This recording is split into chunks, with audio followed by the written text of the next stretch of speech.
first time I realized something was wrong, it hit me like a punch to the gut. Literally. I opened the washing machine lid, expecting the usual mix of clothes and detergent smell. Instead, the stench rolled up like a wave. Sharp. Rotting. My stomach lurched. I gagged so hard I had to step back. And then I saw it. My 14-year-old son's underwear. Streaked so badly, it looked like it had been dragged through a sewer. This wasn't an accident. This wasn't a one-time slip. It was a pattern. Up until now, I had never done his laundry. My wife handled that. It was part of the unspoken division of labor in our home. I did mine, she did hers, and she did his. But she's sick right now. Too sick to take care of the chores she used to own. So I stepped in. And in doing so, I stepped straight into a reality I didn't know existed. If he were 3 years old and still learning, maybe this would make sense. But my son is 14, a healthy young man, no illness, no disability. He should know how to wipe himself clean. But here I was, holding physical evidence that he didn't. That first night, I sat him down. I kept my voice steady, tried not to embarrass him. I told him he needed to do better. He nodded, mumbled that he'd try. I wanted to believe him. But the very next laundry day, it was the same. No change. So I decided to take action. I went to the hardware store and bought a bidet wand for his bathroom. We already had one in ours. It wasn't foreign technology. I explained his options. Use the bidet or wash his own underwear. He doesn't know how to use the washing machine, claims it's too complicated, and he refuses to wash by hand. So he chose neither. Instead, he stopped wearing underwear altogether, went commando, which only meant that now his jeans were the ones taking the damage. I confronted him again. This time, I told him there might be something wrong, something physical or psychological, that maybe we should take him to a doctor.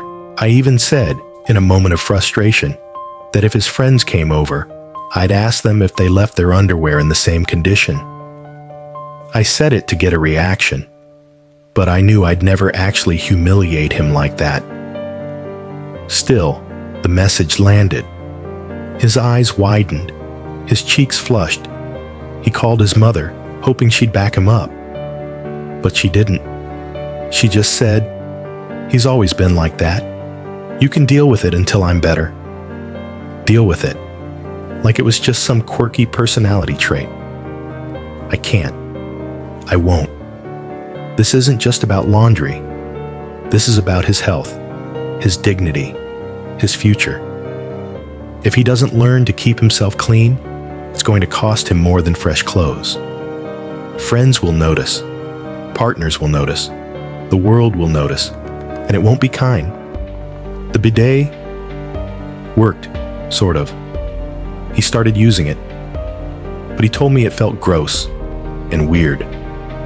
I told him what's truly gross is a 14-year-old crapping his pants every day. He didn't like hearing that. We're both stressed, with his mom being sick. But this is not about her illness. This is a habit, a choice.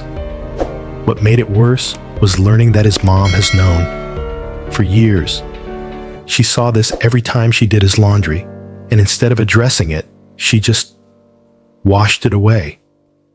Pretended it wasn't there, which means this has been going on for a very long time.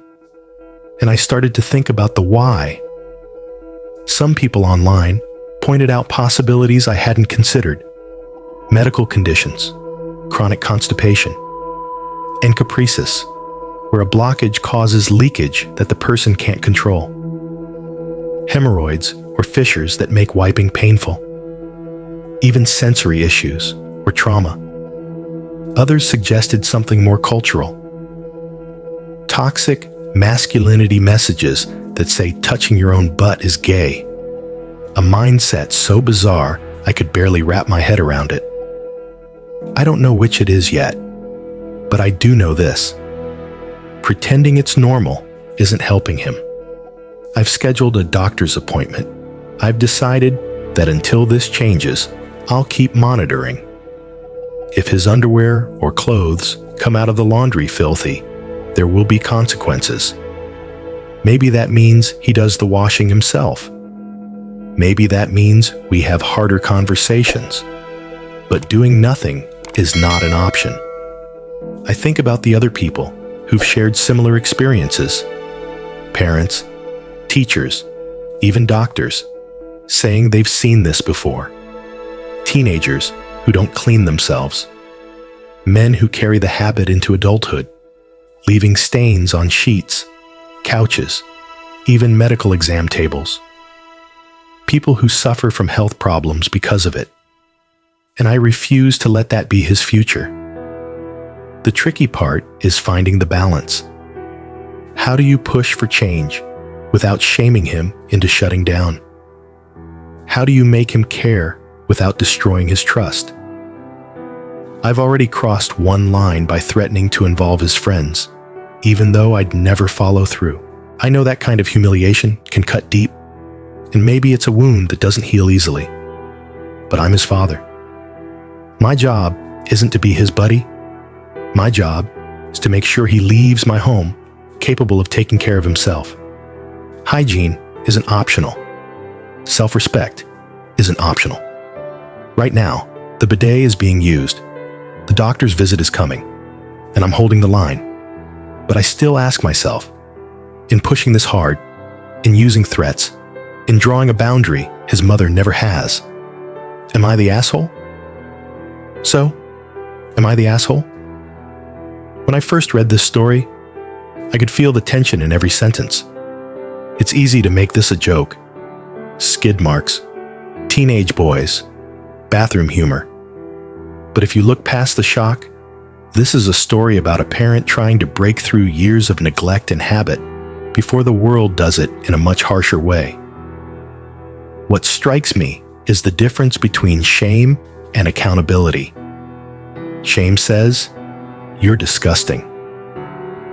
Accountability says, "You can do better, and I'll make sure you do." One wounds, the other teaches. In this story, the line between them blurs, especially in moments of frustration. And that's where the moral weight sits. Hygiene might sound trivial until you remember that it's a foundation for health, dignity, and relationships. A neglected lesson here becomes a lifetime of consequences. This father isn't just scrubbing clothes. He's trying to scrub a habit from his son's future. And that's hard work. So here's my question to you. If you were in his shoes, how far would you go to make sure your child learned this lesson? Would you risk their trust to save their dignity? Or would you hope the world teaches them, even if the lesson comes with scars? Let's talk about it in the comments.